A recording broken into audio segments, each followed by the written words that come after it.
one is to concentrate on not talking and to look at them when they're talking. Because if you're talking while they're talking, are you really listening? No. You're talking about what you want to talk about. You're not listening to what they have to say. So how would you empathize with them? If you're not understanding what they're saying, there's no way you could put yourself in their shoes. There's no way you could empathize. So that's number one. So number two is making sure that you listen to the other person and you shouldn't be thinking of a response.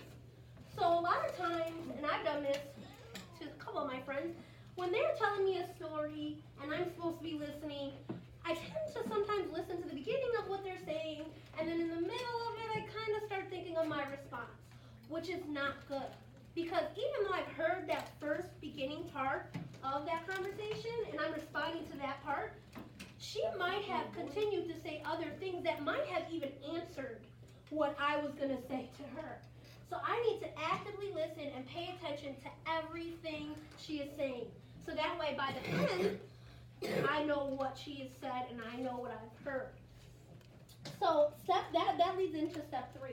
So we're gonna also pay attention while they're talking to their behavior, their body movements.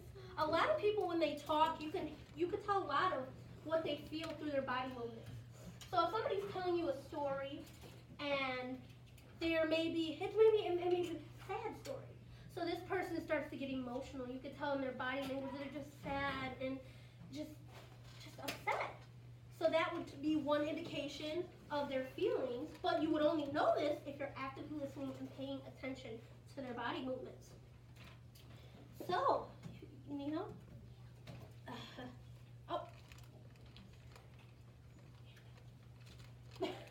So, number 4.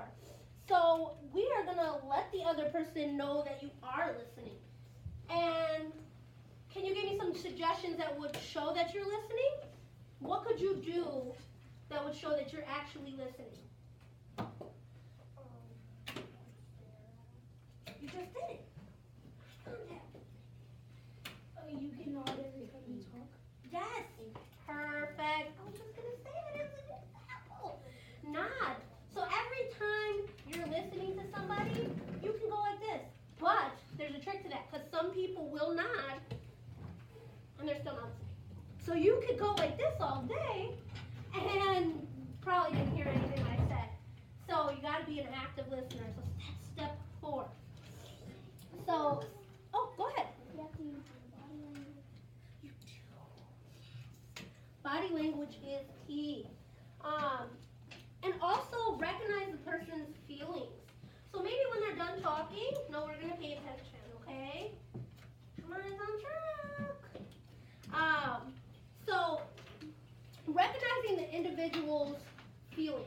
Maybe at the end of the conversation you could say, after you're done nodding, you could say, oh, well, you know what, you sound so angry. Or you seem so upset. So that way they understand, well, they kind of get my feelings. Or maybe they're trying to understand my feelings. Yes? Like how you're happy now. Yes! I'm super excited. It's too early for this.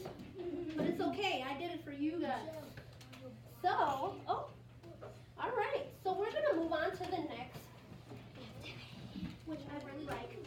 And I'm going to read to you guys, and I'm pretty excited and a little nervous. So I'm going to read a little section of this book to you. This is called The Lucky Bamboo.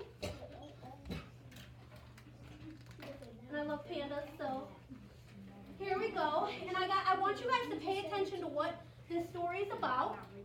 And I want you to start thinking of ways to put yourself in one of the characters' shoes, okay? And how you would feel. So in a quiet corner of the garden grew a very curious plant. The tall stems wound around each other to make a pattern.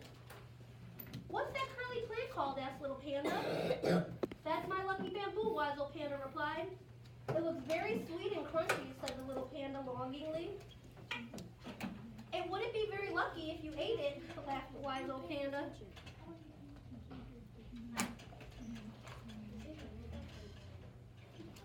The next day, little Panda came to the garden, but wise old Panda wasn't there.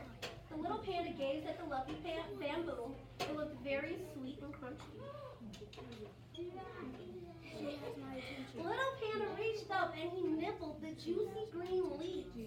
Ew! Little panda cried. It tasted bitter and disgusting. I feel what he's feeling. But we're gonna save it to the end, okay? And then we're gonna talk. The following day and the day after, the garden was quiet and empty. The lucky bamboo leaves began to droop and turn yellow. When little panda went home, his mommy was talking to her friend. Wise old panda is ill, said the friend. Little panda chewed on his bamboo, but somehow he didn't feel like eating anymore. That night, little panda couldn't sleep. He was worried about wise old panda. If he hadn't eaten the lucky bamboo, then wise old panda wouldn't be ill. It was all his fault for being greedy. So in the morning, little panda went to find the lucky bamboo. He watered the leaves, he polished the stems, he tidied the pebbles. Every day, he looked after the lucky bamboo and talked to it. Sometimes he sang a little song, or did a little dance, or brought a little present.